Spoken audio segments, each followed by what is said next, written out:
Jésù nìkan lolùgbàlà tó lè gbani là. Jésù nìkan lolùgbàlà tó lè gbani là.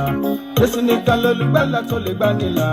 Ọba wa ni kò fìyìn fún o. Jésù nìkan lolùgbàlà tó lè gbani là. Jésù nìkan lolùgbàlà tó lè gbani là. Jésù nìkan lolùgbàlà tó lè gbani là. Ọba wa ni mo fìyìn fún o. Ẹ̀ka hallelujah. Hallelujah. Wólẹ̀ fún o. Ẹ wólẹ̀ fún o. Ẹ ké ògo. Ké ògo. Sọ́lọ́run wa. Sọ́lọ́run wa.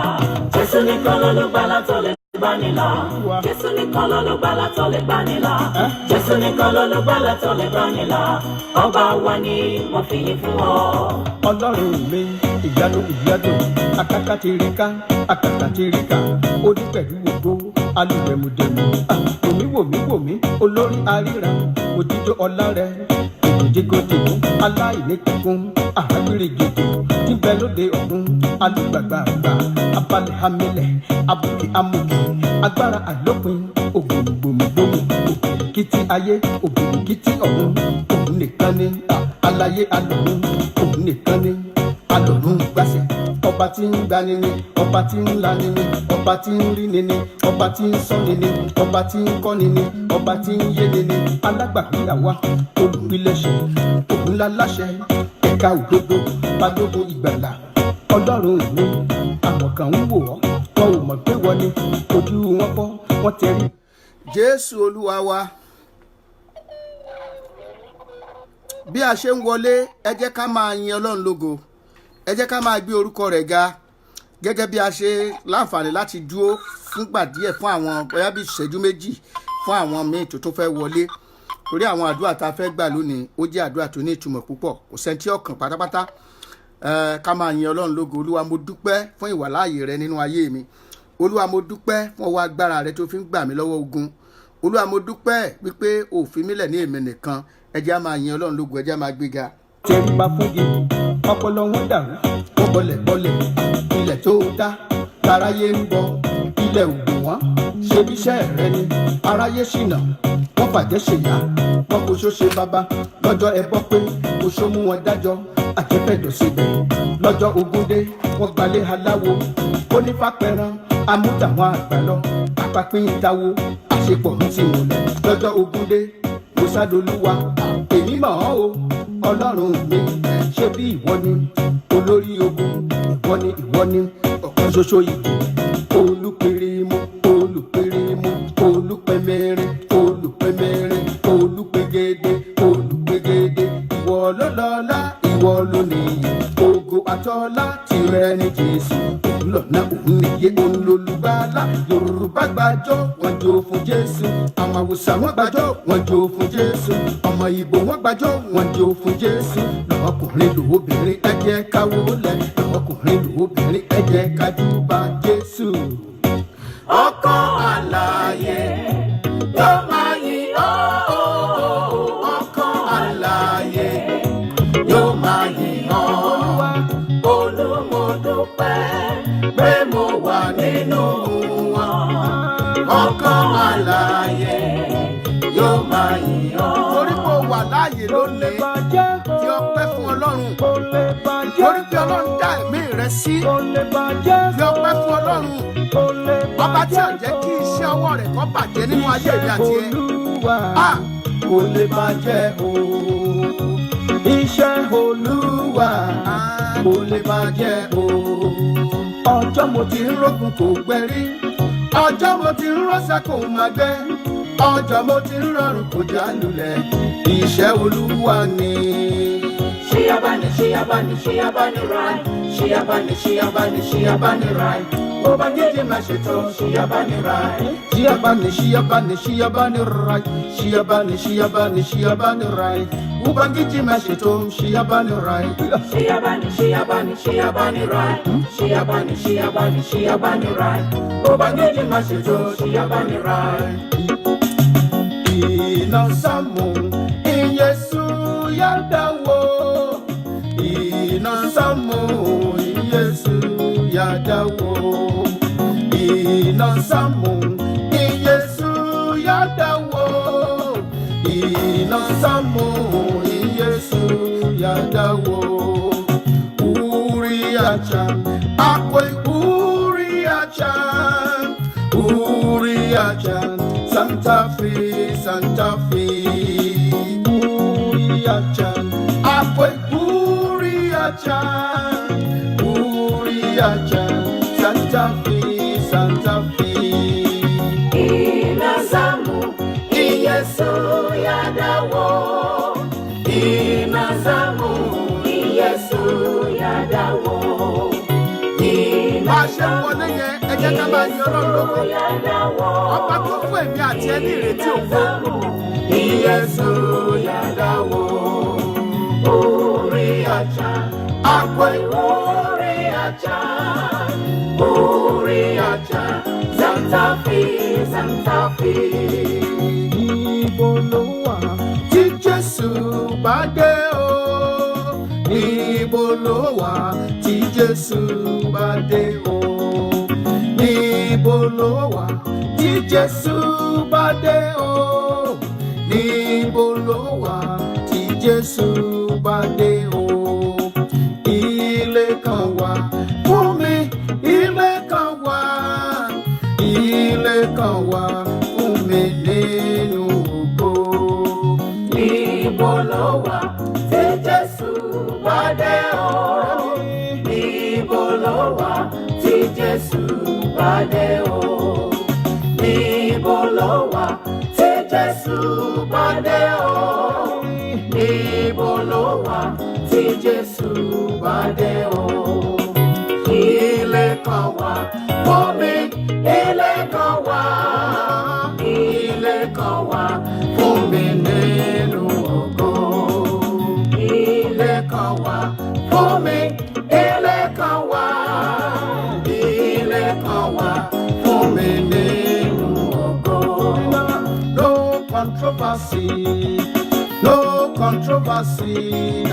No controversy, Jesus Christ is the Lord. No controversy, Jesus Christ is the Lord. I will lift you up, there is no one like you. Hallelujah. I will lift you up, there is no one like you, Daddy. Hallelujah. Jehovah, You are the most high. you are the most high. You are the most high You are God. the counselor. You are the most high. You are the most high You are God. the King of You are the Kings. most high. You are the most high the God. Lord of You are hosts. the most high. You are the most high God. You are the most high. You are the most high God. You are the most high. Centrally, You are the most high God. You are the most high. You are the most high God. You are the most high. You are the Most High God. Ẹ jẹ́ ká ṣí Bíbélì wa sí ìwé Hósíà, ìwé Iṣẹ́ àwọn Apọ́sítélì, Aísáyà. Ẹ jẹ́ á ṣí Bíbélì wa sí ìwé Aísáyà, orí kejìdínlógójì, Isaiah chapter 38. Isaiah chapter 38. Mò ń kà láti ẹsẹ̀ ìkọkàndínlógún from verse 19. Ó ní alààyè ó ní yóò yìn ọ́ bí mo ti ń ṣe lónìí yìí. Bàbá yóò fi òtítọ́ rẹ̀ hàn fún àwọn ọmọ. Olúwa múra tán láti gbà mí. Nítorí náà a ó kọ orin mi lára dùrù olókùn ní gbogbo ọjọ́ ayé wa ní ilé Olúwa.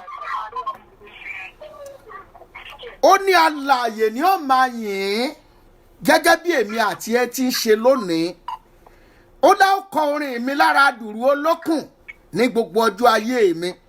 ẹni tí oore rẹ̀ bá tóbi débi wípé orin yẹn ń jáde lára dùrù.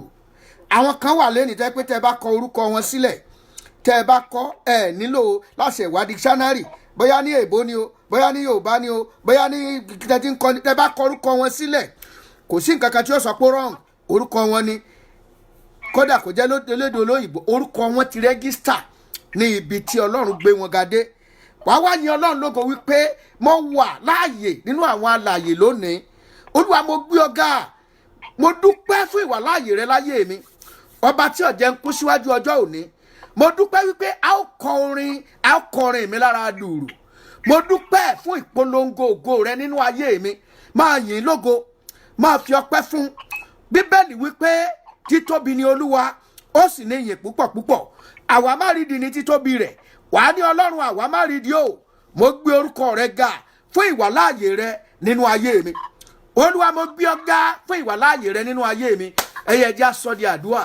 Àpáta ayérayé o, mo gbé orúkọ rẹ ga fún ìwàláàyè rẹ nínú ayé mi, nínú ayé ọmọ, nínú ayé aya, lórí ẹbí mi, nínú iṣẹ́ mi, nínú ilé mi, nínú ìjọ tí mo wà, lórílẹ̀-èdè tí mo wà, ní orílẹ̀-èdè tí mo wà. Mo gbé ọ ga fún ìwàláàyè rẹ. Ọlọ́run o ṣeun, ẹ̀mọ́ o ṣeun. Jésù Olúwa wa, a lọ síwájú tí àánú. Olúwa wẹ̀ mí láwẹ̀ mọ́, má jẹ́ kádùá mi ó ní dènà lónìí. Olúwa má jẹ́ kádùá mi ó ní dènà. Gbogbo àìṣedéédé ayé mi fi ẹ̀jẹ̀ rẹ parẹ́. Ó yá jẹ́ á sọ di àdúrà. Orúkọ Jésù, orúkọ Jésù. Ọlọ́run bàbá o, Ọlọ́run ọmọ o, Ọlọ́run ẹ̀mí mọ́. Olúwa fi ẹ̀jẹ̀ rẹ wẹ̀ mí, sọkàn mi di mímọ́. Má jẹ́ kí àdúrà mi ó ní ìdènà lónìí.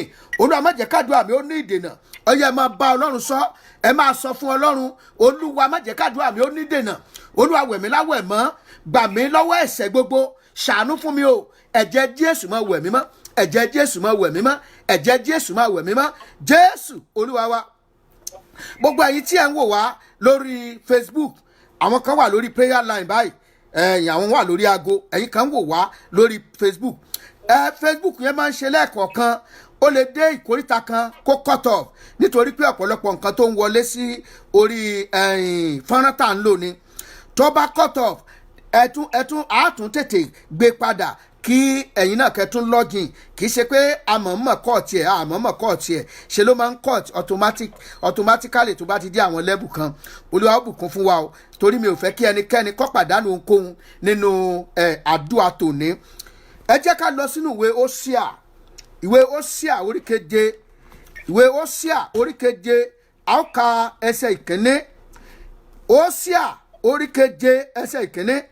Ó ní nígbà tí èmi ìbá mú Ísírẹ́lì ní ara dá, ní ìgbà tí èmi ìbá mú Ísírẹ́lì ní ara dá, nígbà náà ni ẹ̀ṣẹ̀ Éfráímù farahàn àti ìwà búburú Samaria, nítorí wọ́n ṣèké, olè sì wọlé, ọwọ́ olè sì kó ni lóde.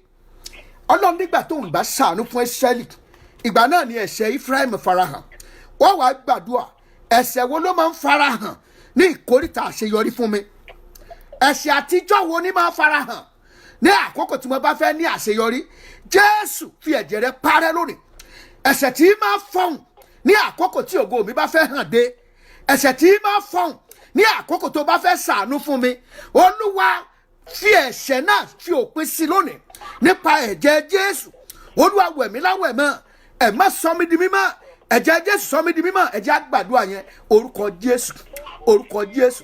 Ọlọ́run mo ké pè ọ́, gbogbo ẹ̀ṣẹ̀ tí máa farahàn ní ìgbà tí mo bá dé ìkóríta àṣeyọrí, Olúwa o, fi ẹ̀jẹ̀ Jésù fi parẹ́ lónìí, fi ẹ̀jẹ̀ Jésù fi parẹ́ lónìí, fi ẹ̀jẹ̀ Jésù fi parẹ́ lónìí.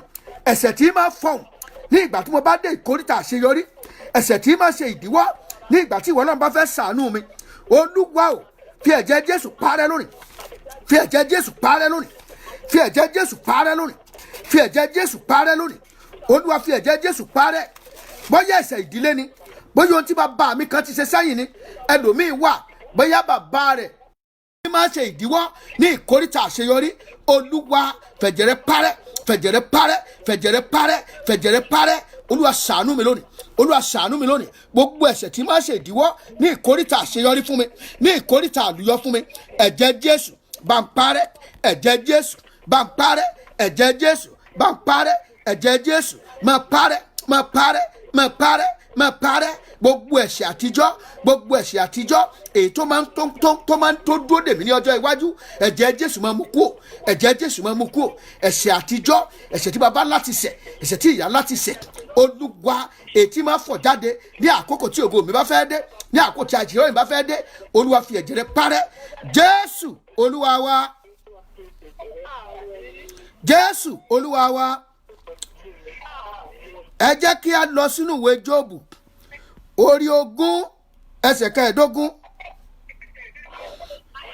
no ká tó gbà yẹn ẹ jẹ́ àkọ́kọ́ lọ wọnú agbára Ọlọ́run lọ́nà wàá gbàdúrà bó ṣe gbà lélẹ̀ wàá ní Olúwa ró mi ní agbára ró mi ara mi ní agbára ró ẹ̀jẹ̀ mi ní agbára ró ẹ̀mí mi ní agbára ró egungun mi ní agbára ró ìṣẹ̀dá mi ní agbára kí n má bàa di ìjẹ fún èṣù kí n má bàa di ìjẹ fún ọ̀tá ọ̀yà jẹ́ ká gbà ọ̀yà máa wí bẹ́ẹ̀ Olúwa ró mi ní agbára omi ara mi ó yá gbàgbára ẹ̀jẹ̀ mi gbàgbára ẹ̀mí mi gbàgbára ẹran ara mi gbàgbára egungun mi gbàgbára ojú mi gbàgbára kí n lè ríran ọ̀run Olúwa ró mi ní agbára iyè mi gbàgbára kí iyè mi ó lè sọjí ní àkókò tí mo bá nílò rẹ̀ ní àkókò tó yẹ kí iyè mi ó sọjí ró mi ní agbára ẹ̀mí mímọ́ wọnú ayé mi lọ àṣẹ ẹ̀mí mímọ́ wọnú omi ara lọ agbára Ọlọ́run la fi ń rìn ní ọ̀nà ìgbàgbọ́ Bíbélì wípé ohun ìjà wa kì í ṣe ti ara ṣùgbọ́n ní agbára nínú Ọlọ́run láti wọ igi gíga palẹ̀ ọ̀pọ̀lọpọ̀ ẹlòmíì wọ́n fẹ́ ṣe ìfẹ́ Ọlọ́run ṣùgbọ́n agbára ò tó nǹkan agbára wọn ò tó nǹkan wọn a sì ṣubú yẹ́gẹ́ agbára tí dúró agbára tí kì í ṣubú agbára tí kì í sú agbára tí kì í rẹ̀ agbára tí ogun ayé ò lè borí agbára tí ẹ̀ṣẹ̀ ò lè borí agbára tí ẹran ara ò lè borí Olúwa gbé wọ̀ mí ró ìṣẹ̀dá mi lágbára omi ara mi gbàgbára ẹ̀jẹ̀ mi gbàgbára ẹ̀mí mi gbàgbára agbára tí ayé ò lè dojúkọ agbára má rí mi fín agbára má sàsí mi agbára má pẹ̀rí mi níbi Olúwa gbé wọ̀ mí ró ìṣẹ̀dá mi lágbára agbára Ọlọ́run o wọnú ayé mi lọ ẹ̀mí mi máa wọnú mi lọ ẹ̀mí mi máa wọnú mi lọ torí mo fẹ́ gbẹrù dórí mo fẹ́ ṣẹ́gun ní ìrìn àjò mo fẹ́ kọ́ ta dìtẹ̀ mọ́lẹ̀ ẹ̀mí mi máa wọnú mi lọ ẹ̀mí mi máa wọnú mi lọ wá ẹ̀mí mi máa ẹ̀mí olóore wá alágbára wá o come Holy Spirit Holy Ghost power come Almighty God come o agbára Ọlọ́run o wọnú ayé mi lọ àṣẹ ẹ̀mí mímọ́ bà lé mi ẹ̀mí mímọ́ bà lé mi ẹ̀mọ́ bà lé mi Olúwa gbé mi wọ̀ àṣẹ ọ̀run wọnú ayé mi àṣẹ ẹ̀mí mímọ́ wọnú omi ara àṣẹ ẹ̀mí mímọ́ wọnú ẹ̀jẹ̀ ara Olúwa ró mi ní agbára ẹ̀mí mímọ́ ó yá àkókò ti tó ogun ọ̀run ẹ̀dì àmọ̀ra àkókò ti tó mo fẹ́ gbórí tẹ pàṣẹ èmi ní ire kan o ẹ̀mí mímọ́ ó yá àkókò ti tó ogun ọ̀run ẹ̀dì àmọ̀ra àkókò ti tó mo fẹ́ gbórí tẹ pàṣẹ o èmi ní Olúwa mo fẹ́ gbórí tẹ pàṣẹ agbára tí a fi sọ̀rọ̀ tí í ṣe bẹ́ẹ̀ agbára mẹ́rin mi fẹ́ ẹ̀ má gbé wọ̀ mí ró mi ní agbára ẹ̀mí mímọ́ wọnú mi lọ tàṣẹ wọnú mi lọ pẹ̀lú agbára wọnú mi lọ pẹ̀lú agbára Olúwa ró mi ní agbára Jésù Olúwa wa ẹ jẹ́ ká ṣí Bíbélì wa sí Jóòbù orí 20 ẹsẹ̀ 15 Job chapter 20 verse 15 ó ní ó sì gbé ọ̀rọ̀ mi yóò sì tó bí jáde Ọlọ́run yóò pọ̀ jáde kúrò láti inú rẹ̀ èèbó rẹ̀ ní he has swallowed down riches and he shall vomit them up again God shall cast them out of his belly àdúrà tó máa gbà lélẹ̀ ògo mi tí a gbé mi ògo mi tí ọ̀tá ti gbé mi èyí tá a rì mọ́lẹ̀ èyí tí ohun ayé gbé mi ọ̀yá ẹ̀ máa pọ̀ lé mi lọ́wọ́ ẹ jẹ́ kí n sọ fún wa ìrírí ayé pọ̀ ní some year kan sẹ́yìn ọjáde nínú ìwé ìròyìn mọ́tò wọ́n pa ejò kan ní sáìdì ọ̀nà Ẹgbẹ́dá wọ́n wá la inú ẹ̀ ṣe mọ̀ pé inú ejò yẹn wọ́n bá international passport ok ṣe international passport ó jẹ́ oúnjẹ ejò sójú oúnjẹ ejò ibo la gbé ògo mi pamọ́ sí ọyẹ ẹ̀pọ̀ jáde Olúwa wípé wọ́n pọ̀ gbogbo ọ̀rọ̀ mi tá a gbé pamọ́ ọ̀rọ̀ tí ọ̀tá gbé mi mọ́ mi lára ọyẹ ẹ̀pọ̀ lé mi lọ́wọ́ lónìí àkókò ti tó ológo ti dé oní nǹkan dí ọfẹ́ lo nǹkan ẹ̀ ọyẹ ẹ̀pọ̀ jáde pẹ̀lú ọwọ́ agbára ẹ̀pọ̀ jáde àṣeyọrí mi tá a gbé mi ọ̀ṣeyọrí mi tá a gbé pamọ́ ọyẹ máa pọ̀ ètí bẹ nínú ilẹ̀ ó yà pọ̀ jáde ètí bẹ nínú ẹ̀mí àìrí ẹ̀pọ̀ jáde ire mi ó yẹ ẹ̀pọ̀ ẹ máa pọ̀ all my glory that have been swallowed be vomited out redede sika baba motindali aduri sika yakaru adatira lórúkọ Jésù ibikíbi tí rí ayé mi bá wà ibi tá a gbé pamọ́ sí inú kùn tá a gbé mi sí ọyẹ pọ̀ jáde ẹ máa pọ̀ Jésù Olúwa wa. Lónìí a fẹ́ gba àdúrà kan tó ṣe pàtàkì ó ní torí mo rí pé àwọn àdúrà kan wà tá a gbọ́dọ̀ gbà fún orílẹ̀-èdè àti fún ìjọ ṣùgbọ́n àdúrà ilé ìtún wá ní yàjóyàjó ó ṣeéṣe tá a bá gba ti orílẹ̀-èdè àti ti ìjọ yẹn lónìí torí pé kò sí àkókò tá a ní púpọ̀ àwọn àdúrà tá a fẹ́ gbà lórí ìjọ àti lórí orílẹ̀-èdè ṣùgbọ́n bó jẹ́ bẹ́ńbẹ́ ẹja sáré gba ẹyọ kan yìí lára àtijọ́ náà ìyẹn ṣe pàtàkì ẹja gbàdúrà fún ìjọ ẹ rí i pé ìdojúkọ pọ̀ fún ìjọ Ọlọ́run gidi gan gbogbo ọ̀rọ̀ Ọlọ́run tẹ́ bá wàásù lónìí ó fẹ́ jẹ́ wípé làwọn èèyàn yí sí negative bẹ́ẹ̀ sọ àsọtẹ́lẹ̀ tọ́lọ́run fi hàn yín wọ́n á yí sí negative àbí òye yín á wà sọ fún Ọlọ́run ṣùgbọ́n àwọn nǹkan kan náà tún wà nínú ìjọ tí Ọlọ́run gbọ́dọ̀ rin ìjọ kọjá tí Ọlọ́run gbọ́dọ̀ ṣe kínni ó gbọ́dọ̀ rin ìjọ kọjá ó ní kí ló dé tí wúrà di bàìbàì kí ló ṣe tí wúrà di bàìbàì kí ló ṣe tí kínní ọ̀hún ò rí bó ṣe rí mọ́ kí ló dé mo rántí wọ́n wá síwájú Peter nínú ọ̀rọ̀ Ọlọ́run gbogbo náà ló mọ̀ wọ́n wá parọ́ níwájú Peter kí ló ṣẹlẹ̀ wọ́n gbòkú wọn jáde ni ṣùgbọ́n lónìí wọ́n parọ́ wọ́n mú jẹ wọ́n tún lo oògùn lọ síwájú ìránṣẹ́ Ọlọ́run wọ́n lo oògùn lọ síwájú ìránṣẹ́ Ọlọ́run láti gba nǹkan lọ́wọ́ ìránṣẹ́ Ọlọ́run tàbí láti tan ìránṣẹ́ Ọlọ́run jẹ a ó sọ fún Ọlọ́run gbogbo ẹni tí ń bẹ nínú ìjọ tó mú agbára òkùnkùn mọ́ ìrìn àjò ìgbàgbọ́ tí àwọn èèyàn fura sí wọn Olúwa ká aṣọ lórí wọn expose them by power ṣé sórí àdúrà yìí tó o bá gbà dáadáa ọkàn o torí ẹni tó rò pé òjíṣẹ́ Ọlọ́run ni tó o bá lọ ọ̀dọ̀ ẹ̀ tó sì tó gbé ọwọ́ òdì lé ọ lórí ajẹ́pọ̀ tánu ọgbàdúrà láìjọ gbà fún ìjọ rẹ èmi ọgbà fún ìjọ mi láìjọ mi kọjá ní gbogbo ibi tí ẹ̀ka ìjọ tí mo wà tó wà lóde ìjà àgbáyé gbogbo ẹnikẹ́ni tó lu agbára òkùnkùn láti fi ṣiṣẹ́ ibi láti fi manipulate níwájú pẹpẹ ni o ní àyíká ni Olúwa náwó agbára jáde fi wọ́n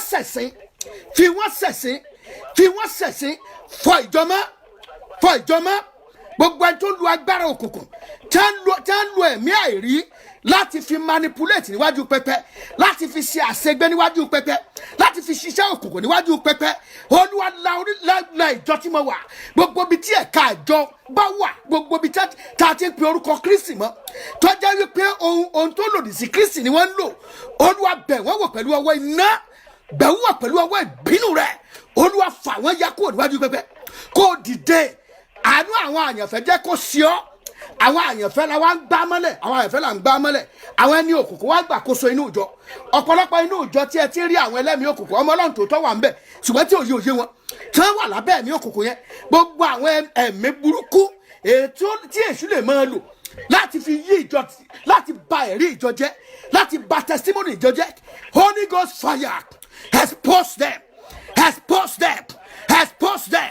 expose them made dari arosoketa Olúwa jẹ́ káàánú orúkọ rẹ̀ ó sí ọ ẹ̀mí mímọ́ o àwọn ènìyàn ń wá orúkọ rẹ̀ ńlẹ̀ àwọn ènìyàn sọ̀rọ̀ òdì sí orúkọ rẹ. Gbogbo àwọn tó wà ń di ẹ̀mí òkùnkùn, gbogbo àwọn tí ń lu ọgbà ayé, tí ń lu àríkèrèkè, tí ń rúbọ lẹ́yìn ẹbọ tí Jésù ti fi ara rẹ̀ rú láti fi ṣe àṣegbé, láti fi ta àwọn ènìyàn jẹ, láti fi rú àlùfáà lójú. Ọlọ́run ẹ̀mí mímọ́ o, aṣọ tí wọ́n fi borí ká tú àṣírí wọn, kó o sì fi wọn sí ẹlẹ́yà ní gbangba.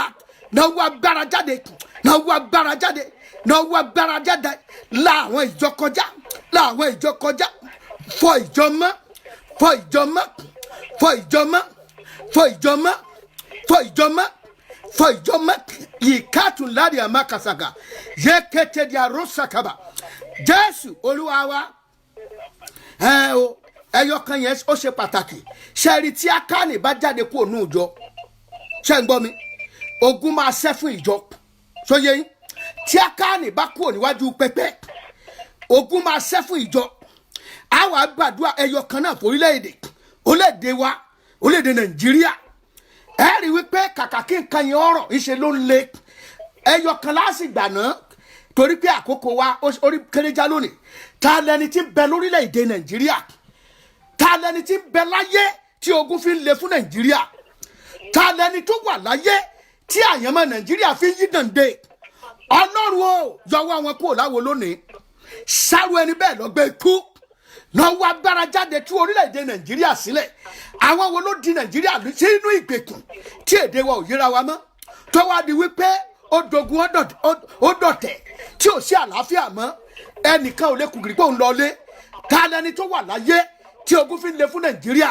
Ẹ̀mí mímọ́ fogun ẹ̀yìn pádànù, fogun ẹ̀yìn pádànù. Gbogbo àwọn alágbára tí wọ́n láwọn fẹ́ tẹ̀rí orílẹ̀-èdè Nàìjíríà bá, tí wọ́n láwọn fẹ́ ní ọmọ Nàìjíríà lára, Olúwa o, fi ogun ẹ̀yìn pa wọ́n lónìí. Ẹ jẹ́ gbàdúrà orúkọ Jésù, orúkọ Jésù. Ta lẹni tó wà láyé tógun Nàìjíríà fi ń le, tí wàhálà fi wà, táwọn òyìnbó kàwé tí wọn ò ríṣẹ́. Olúwa tí wọ́n gbé gbogbo bí wọ́n ṣe ń gbé wọn tó, ìṣe ni gbogbo ẹ̀ tó yí bírí. Wọ́n tún gbé wọn ṣẹbọ, wọ́n tún mú wọn lẹ́rú. Ọlọ́run ẹ̀mí mímọ́, ìṣe ni kò dìde ní agbára. Ta ló wà láyé tógun fi ń le fún wa? Olúwa fogun ẹ̀yìn parú ẹni bẹ́ẹ̀ dànù, fogun ẹ̀yìn parú ẹni bẹ́ẹ̀ dànù, fogun ẹ̀yìn parú ẹni bẹ́ẹ̀ dànù. Olúwa gbọ́, Jésù Olúwa wa. Hallelujah. Le dadia sokoto te daruaba. Jésù Olúwa wa.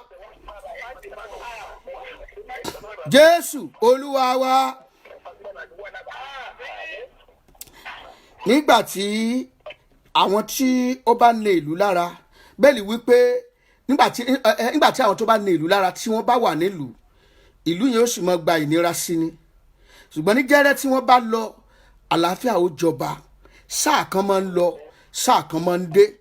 Àwọn míì á dé, wọ́n á burú.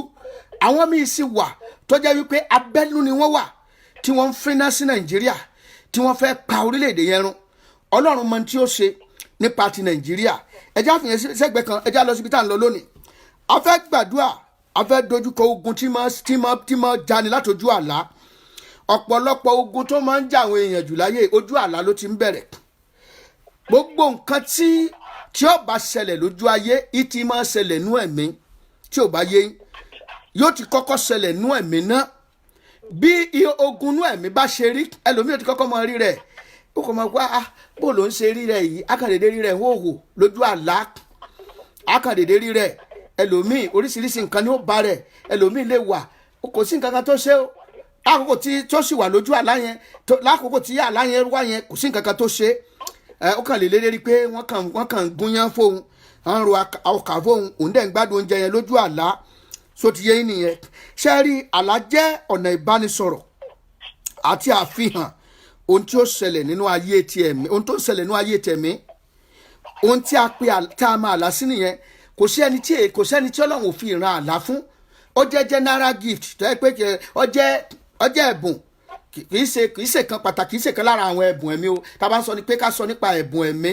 Ẹlòmíràn ní àlá lílá ń ṣe ẹ̀bùn ẹ̀mí. Ẹ̀bùn ẹ̀mí mẹ́sàn-án ó yàtọ̀. Ṣùgbọ́n àlá lílá, ẹni tó mọ Ọlọ́run ńlá, ẹni tí ò mọ Ọlọ́run ńlá, ọba ńlá àlá, ìjòyè ńlá àlá, Nebukadnesari náà lálàá, ẹni tó ń bọ òrìṣà náà òun náà lálàá, kò sẹ́ni tí ì lálàá. Mo sọ wípé kò sẹ́ni tí ọ̀rọ̀ yóò tí ọkàn. torí pé ó jẹ́ ọ̀nà tí a ń gbà rí, ó jẹ́ wíńdò fèrèsé tí a ń gbà rí àwọn nǹkan tó ń ṣẹlẹ̀ láti inú ẹ̀mí. ọ̀nà pàtàkì mẹ́ta ó ní àlá ti máa ń wá. ọ̀nà pàtàkì mẹ́ta àlá máa ń wá láti ọ̀dọ̀ Ọlọ́run láti fi hàn wá àwọn ìṣẹ̀lẹ̀ ọjọ́ iwájú. ọmọ ń fi hàn wá bẹ́ẹ̀ àwọn kankan ṣẹlẹ̀ àbí kankan fẹ́ ṣẹlẹ̀ àbó ṣẹlẹ̀ lọ́wọ́lọ́wọ́. Ọlọ́run á kàn ra nígbà tí orun bá kùn wá yẹ́ á rí wípé àlá yẹn wá. ọ̀nà kejì èṣù, orísun àwọn àlá là ń sọ yìí, orísun tí àlá ti ń wá, ó ń wá látọ̀dọ̀ èṣù. oríṣiríṣi ọ̀nà lèṣù dẹ̀ fi máa ń gbà. ó lè lò láti fi pààyàn láyà, ó lè lò láti lò fún mú wọn lẹ́rú, láti manipulate, látojúran oríṣiríṣi. ọ̀nà kẹta ó ní nípa ọ̀pọ̀lọpọ̀ iṣẹ́ láti inú ọkàn wa, àwọn nǹkan tí ó jẹ́ pé a ronú lé lórí púpọ̀ jù. torí àwọn tó ń pariwo lórí ìlà, ẹ jẹ́ kí n mute kíní ìdí ẹ̀ náà. so nípa ẹlòmíràn wà tó yẹ wípé ohun tó ronú lé lórí ó ní ló fi lálàá. nípa àlá, Ọlọ́run máa ń fi àwọn nǹkan tó ṣe pàtàkì hàn wá. bẹ́ẹ̀ náà ni àwọn agbára òkùnkùn náà máa ń fi ti ojú àlá sí ọṣẹ́ tó burú. tá a bá wọnú ìwé Matthew orí 13 ẹsẹ̀ 25, ó ní ṣùgbọ́n nígbà tí ènìyàn sùn, ọ̀tá rẹ̀ wá, ó fún èpò sáàrin àlìkámà, ó sì bá tirẹ̀ lọ. nígbà tí èèyàn sùn, ọ̀tá wá, ó fún èpò sí àárín àlìkámà, ó sì bá tirẹ̀ lọ. ó wá sí ọṣẹ́ ni. nígbà tí ènìyàn sùn, ọ̀tá gba aṣọ ògo, wọ́n á gba aṣọ ògo lára ènìyàn, wọ́n á wá gbé aṣọ ẹ̀gbin wọ̀ lọ́rùn. á wá dàbí ẹni tó jẹ́ pé ó ti ń mọ̀ ṣe tẹ́lẹ̀, ẹni tó ti ń dáa fún tẹ́lẹ̀, nǹkan yẹn wà ní á wá yàtọ̀. ẹni tó ti ń rí ọ tó ń yọ̀ tẹ́lẹ̀, wọ́n kàn déédéé máa rí ọ pòṣé. ìyàtọ̀ kan ti wà ń bẹ̀ nìyẹn. wọ́n lájá tó ń rí ní jùrù, ó wá di ẹni tí ó ń rí ní gbó. dájúdájú nǹkan kan ti yege níbìkan nìyẹn. nígbà tí ènìyàn sùn, ọ̀tá máa fúrúgbìn ìbànújẹ́ dípò ayọ̀. wàá rí ìgbà míì wàá sùn inú adùn, kó tó sùn inú adùn lálẹ́, wàá dẹ̀ fẹ́ jí dájí, wàá kàn rí pé inú ẹ bàjẹ́, inú ẹ ò dùn. yẹn ni pé ọ̀tá ti fún èpò ìbànújẹ́ sí inú ọkàn yẹn. torí pé mọ̀ wípé Bíbélì wípé ayọ̀ Olúwa ò ní agbára wa. ẹ jẹ́ lọ sínú ìwé Jóòbù orí 23 àka ẹsẹ̀ 14 títí dé 16. Job chapter 33. Job chapter 33. ṣe rí ọ̀rọ̀ àlá bá a bá lè gba gbogbo ẹ̀tàn lẹ́nu dábàá lè gbà ń bẹ̀ ni, tó bá dọ̀la bolúwa bá tún fẹ́ àtẹ̀síwájú. ṣùgbọ́n ṣe pàtàkì ẹ rí wípé àkókò tó ń gbà àwẹ̀ lọ́wọ́ yìí, oríṣiríṣi àlá lè máa wá. Ọlọ́run lè máa fìran hàn ọ́ kí òye kó lè yí ọ, kí ìyè rẹ kó lè sí nǹkan tó yẹ kó gbàdúrà lé lórí, kí ìyè rẹ ó lè yí sí pé nǹkan báyìí ó yẹ gbàdúrà lé lórí, nǹkan tó dáa wàá gbàdúrà lé, ètò kù díẹ̀ káàtó wàá gbàdúrà lé. Chapter 33, ẹ já wo Job chapter 33 verses 14 to 16. ó kà báyìí, ó ní nítorí pé Ọlọ́run sọ̀rọ̀ lẹ́ẹ̀kan àti lẹ́ẹ̀kejì, ṣùgbọ́n ènìyàn kò róye rẹ̀. nínú àlá ní ojúran òru, nígbà tí oorun èjìká bá kùn ènìyàn lọ, nígbà tí wọ́n bá ń tòògbé lórí ibùsùn, nígbà náà ní sí etí ènìyàn á sì fi èdìdí dí ẹ̀kọ́ wọn. táwọn pé kí sẹ́mi mọ́ kọ yẹn, Bíbélì ló kọ. nígbà tó o bá sùn, Ọlọ́run á fi oorun èjìká kàn ọ́. Ọlọ́run á lè ṣí ọ níyè sí àwọn nǹkan kan tí ò yí ọ ń gbà mí, tí ò yí ọ. àìmọye ìgbà tá a ti gbàdúrà, Olúwa mò ń wá nǹkan báyìí, á dẹ̀ dààmú àwọn bàbá dẹ̀ gbàdúrà, Ọlọ́run àkàndẹ̀ lálàá yìí pé nǹkan yẹn wà ń bì, àrí ń bì báyìí, wàá dẹ̀ jí, wàá dẹ̀ lọ bí tí Ọlọ́run pọ̀ wà yẹn, á dẹ̀ bá ń bẹ̀, á bá ń bẹ̀. bẹ́ẹ̀ náà ni ọ̀pọ̀lọpọ̀ nǹkan míì tí ò bá yé èèyàn, wàá bá Ọlọ́run sọ̀rọ̀. gbogbo ọmọ Ọlọ́run pátá tó bá jẹ́ ọmọ Ọlọ́run tòótọ́, Ọlọ́run máa ń ní ọ̀nà tó fi ń bá kálukú sọ̀rọ̀. ẹlòmíì wà ó lè jójú àlá lọ́lọ́run ti ń bá sọ̀rọ̀. ẹlòmíì wà ó lè lẹ́ẹ̀bù tó yẹ pé yóò máa gbọ́ sétí. ẹlòmíì wà ó lè jẹ́ pé tó jókòó báyìí á dẹ̀ ríran yẹn, á dẹ̀ rí kétékété. ẹlòmíín wà true circumstance ni bó bá gbà bá ẹ̀mí máa gbà bá ṣe bó bá gbà bá olúwa tún gbà àwọn ọlọ́run máa cross ẹ̀ a máa cross ẹ̀ débi wípé ìfẹ́ tí mo fẹ́ kó ṣe lélẹ̀ á dẹ̀ lead ẹ̀ síbi tó yẹ kó ṣe ibi tó lọ́nà fẹ́ kó lọ oríṣiríṣi ọ̀nà tí ẹ wá ní láti mọ ọ̀nà pàtàkì tí ọlọ́run gbà bá ọ sọ̀rọ̀ o ní láti study ọlọ́run rẹ tó ń sìn wàá mọ ọ̀nà tí ọlọ́run gbà bá ẹ sọ̀rọ̀ ẹ jẹ́ á wo Iṣẹ́ àwọn apostoli orí ìkẹrìndínlógún chapter 16 Acts of Apostles chapter 16 I read from verse 9 ó ní ìran kan sì hàn sí Paul ní òru ọkùnrin kan ará Makedonia dúró ó sì bẹ̀ wípé rékọjá wá sí Makedonia kí o sì ràn wá lọ́wọ́ nígbà tí ó sì ti rí ìran náà lọ́gán àwa múra láti lọ sí Makedonia a sì gbà pé Olúwa ní pé